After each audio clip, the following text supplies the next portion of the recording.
председателе, почитувани пратеници, почитувана македонска јавност.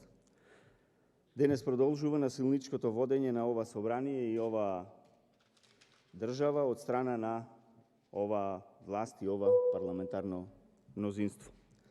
Денес се продолжува со дискусијата по предлог на одлуката за разрешување на членот на Комисијата за прашања на изборите и именувањата на Собранието на Република Македонија. Разрешување на господинот Фадил Зендели, како тоа да е нешто најважно и нешто најприоритетно што треба да се направи во услови кога имаме 4 кризни состојби, имаме рекордни цени на горивата, повисоки цени за струја, повисоки цени за парно грејење, повисоки цени за сите производи во маркетите, а дополнително од 1 март, од вчера, се одмрзнаа цените на основните продукти, како што се лебот, маслото, брашното и сите други останати продукти кои што служат како основни продукти. Па граѓаните побрзаа да направат залихи по пониски цени. Пред и тие производи да поскапат, па имавме слики во маркетите со празни рафтови, слики како во воена состојба. Наместо ние да расправаме за донесување на мерки за намалување на цената на електричната енергија, која директно влијае на цената за зголемување на овие основни продукти, директно влијае на секој семеен буџет, наместо да расправаме за намалување на акцизата за горивата за 50%, каде што директно ќе се влијае на цената и на цената на бензинот, која ќе се намали за 13 денари, и цената на дизелот, која ќе се намали за 9,5 денари, затоа што ова цена што ја имаме сега е највисока цена до сега што била во Република Македонија. Наместо да дискутираме за намалување на ДДВ-то за прехранбените производи од 5% на 0%, наместо да расправаме за зголемување на пензиите за пензионерите и наместо да имаме денес специјална седница за овие точки и одлуки и закони што треба да ги донесеме, со кои ќе им помогнеме на граѓаните полесно да ја пребродат ова криза, ние денес разговараме за разрешување на колегата Фадил Зендели. Треба да ги донесеме овие закони што претходно ги кажав, затоа што сите ние сме избрани од граѓаните за таа цел, да донесеме нешто подобро за нив. А посебно таа обврска ја има парламентарното мнозинство, затоа што ако не е така, зашто служи ова собрание и ова влада, ако не се грижи за граѓаните и за нивните потреби? Но очигледно оваа власт не ги интересираат маките на граѓаните и нивната неможност да ги задоволат нивните основни потреби. Туку ги интересира само како да го разрешат господинот Фадил Зендели од член на Комисијата за прашања на изборите и именувањата.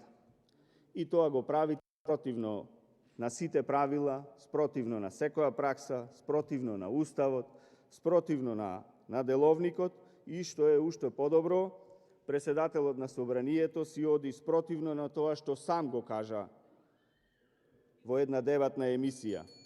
Значи имаме ситуација во која председателот на Собранието кажа дека не може на сила на пленумот да му наложи да разреши некој пратеник, затоа што за тоа треба да има претходно предлог од комисијата. За сега, после 2 недели, да е прв потпишан на оваа предлог одлука за разрешување на господинот Фадил Зендели. Како е возможно да има таква разлика во ставот на председателот на Собранието од тој дека не може да му наложи на пленумот до денешниот, каде што е прв потпишан за разрешување?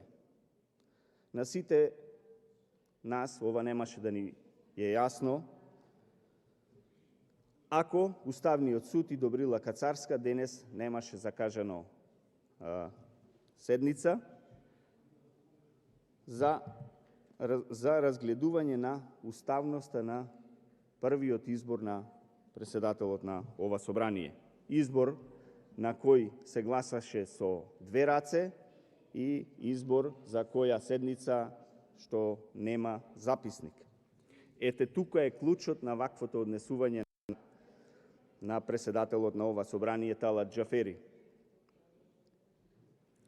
Од ова станува јасно дека тука има политички пазар помеѓу нив, од една страна да не се оспорува уставноста за неговиот избор, а од друга страна, што истото го видиме денес, бидејќи денес на седницата на Уставниот суд, симптоматично Уставниот суд остана без доволно суди и без кворум за работа, па не се донесе одлука, а од друга страна председателот да ја помине оваа точка на сила и да ја овозможи на Добрила Кацарска и на СДМ да изберат партиски судии во Уставниот суд.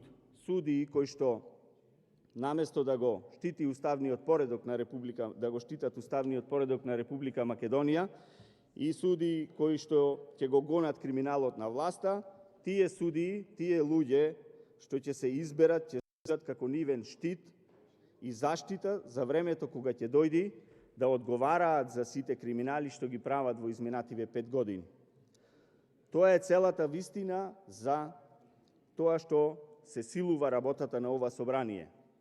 Затоа оваа точка е ставена како прва точка на дневен ред на оваа седница, на само 4 минути пред почетокот на оваа седница на Собранието на Република Македонија.